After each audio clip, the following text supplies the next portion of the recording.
On n'en a pas fini avec le diesel, alors j'étais pas mal pris ces derniers jours, je n'ai pas fait beaucoup de vidéos, donc je vous mettrai les informations ici. Beaucoup de personnes ont repris ces informations sur YouTube. Tu sais, a priori, il faut toujours cliver, donc il y a ceux qui sont pro-voiture électrique et ceux qui sont pro-voiture thermique. Je tiens juste à rappeler que le développement d'un futur moteur finalement diesel dans le groupe Stellantis, ça sera d'ailleurs uniquement déjà pour les flottes.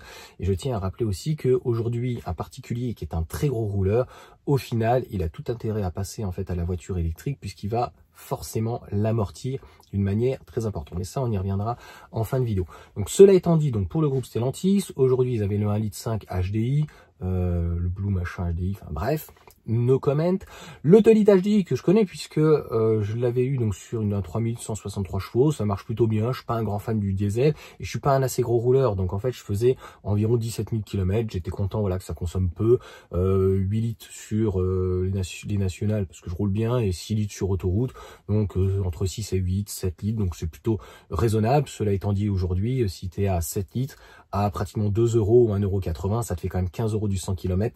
Mon modèle est qu'aujourd'hui je suis à 2 € pour un véhicule donc qui clairement m'apporte beaucoup plus que le 3008. Donc cela étant dit, donc encore une fois, le groupe Stellantis devrait utiliser, c'est ce qui est indiqué donc dans ces informations, le groupe motopropulseur donc thermique diesel multijet, donc le 2 litres a priori et 2 litres 3. Ils savent très bien qu'il y a de la demande, pas pour les particuliers, mais pour les flottes. C'est vrai que ces personnes-là, c'est ceux qui sont des très très gros rouleurs sur autoroute et ça reste en fait le seul argument, si on peut dire actuellement tangible du diesel, c'est de pouvoir faire 1000 km d'une traite. Maintenant, pour le reste, quand tu vois le prix et le coût finalement d'un véhicule donc diesel, quelqu'un qui va faire 20 ou 30 000 km par an, je vois pas en fait où il y a l'intérêt dans la mesure où au-delà d'un modèle 3 grande autonomie, d'une Hyundai, mais même dans le groupe Stellantis, ils vont proposer la DS7, mais il va y avoir aussi la DS, tout ce qui est donc bien sûr un petit peu plus petit, 408 ou autre, des autonomies qui sont intéressantes. Bon, malheureusement, j'ai pas envie de parler des électriques de nos constructeurs, on va dire européens, mis à part peut-être l'ID7, clairement, tu prends une modèle 3, mais a priori, il y a trop de connotations actuellement. Je sais pas, ils n'ont pas envie de se mouiller. À 40 000, 45 000 €, je crois qu'on est à 42, 44 ou 45. Tu as une propulsion, 5 secondes 9, je crois. Bref, un véhicule full option, un véhicule que tu peux même contrôler malheureusement de par tes employés. Un véhicule où tu vas faire pratiquement 400 km, 350 km, franchement à 10, 80, 90. Mais il y a encore des vieux partenariats, des vieilles rumeurs, et puis je ne sais pas en fait, c'est l'opportunité en fait des sociétés de se dire on vous file un véhicule et vous le rechargez chez vous et ça nous coûtera moins cher que de vous donner éventuellement une carte, parce que c'est ce qu'ils font en fait sur les flottes et les collaborateurs ou quoi. On reste toujours dans la vieille France qui est que au lieu de donner un salaire, on a de la défiscalisation. Donc en fait, on va donner un avantage en nature, notamment donc un véhicule. Et ça en fait, ça ne peut fonctionner parce que personne n'en a parlé dans leur vidéo, hein, malheureusement, Eki, Vertigo, Voiture Ingénierie. C'est si il réintroduit le diesel, c'est parce qu'il y a une demande par rapport aux flottes, et il y a une demande par rapport aux flottes parce qu'il y a un intérêt fiscal. C'est tout. Donc en fait, l'État favorise encore le diesel au détriment de l'essence. Et on va en parler ça. Aujourd'hui, donc, si tu as un tout petit rouleur et que tu as besoin d'une citadine, tu fais 2, 3, 4, 5 000 km par an en premier véhicule, papy-mamie, ou en second véhicule, ou en troisième véhicule, ou pour un de tes enfants, à mon sens, les véhicules électriques sont trop chers. Il n'y a pas d'hypocrisie de ma part, il y a pratiquement 10 000 € d'écart, avec ou sans bonus. Donc, autant prendre une petite Sandero à 15 000 balles, même 16, 17, 18 000 balles, ou une petite Clio. Il n'y a pas d'équivalence, malheureusement, en électrique, ou éventuellement, à 25 000 € en remisée, une MG4, ou éventuellement, dans le groupe MG, il peut y avoir de la ZS, il y a encore en EV, etc., les anciens modèles. La MG5, normalement, donc, il n'y en a plus, et c'est fini, donc, pour le reste. Cela étant dit, à mon sens, l'essence ou l'hybride aurait dû avoir sa place après 2030, 2035, 2050 et laisser le choix de toute façon au constructeur et aux clients.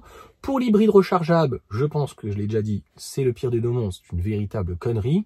Et je ne promeus pas la voiture électrique, mais je dis que quand tu achètes un diesel, donc je parle pas des flottes, hein, mais en tant que particulier, si tu fais 30 000 km par an, je te laisse faire le calcul, c'est très rapide. Tu vas prendre même une Model 3 où tu vas être à 15, 18 kWh que tu vas recharger à 30 centimes. Voilà, tu vas être à 5 euros, là où avec ton diesel tu seras à 15, tu vas faire 10 euros largement de 100 km, donc ça te fait 3 000 euros. C'est l'incompréhension. Donc je te dis, ce type de véhicule diesel sera uniquement pour de la défiscalisation et pour les flottes et pour pouvoir proposer donc un parc aux en fait salariés d'une manière donc très particulière.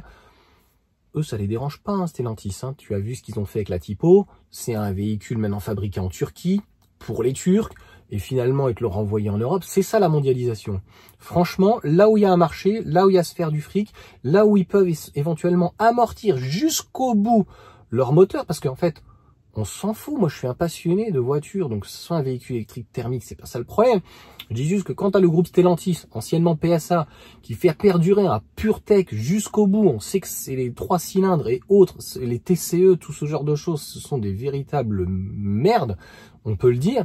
Parce que franchement, un diesel aujourd'hui, en termes de durabilité par rapport à la référence qui est une Model 3, 300 à 500 000 km, je pense qu'on pourra les faire. Si on doit remplacer un moteur de 3-4 000 euros, ça coûtera toujours moins cher qu'une vanne EGR, éventuellement le filtre à particules ou éventuellement catalyseur, peut y avoir les injecteurs, etc. Donc voilà, les bobines, toutes les merdes, etc.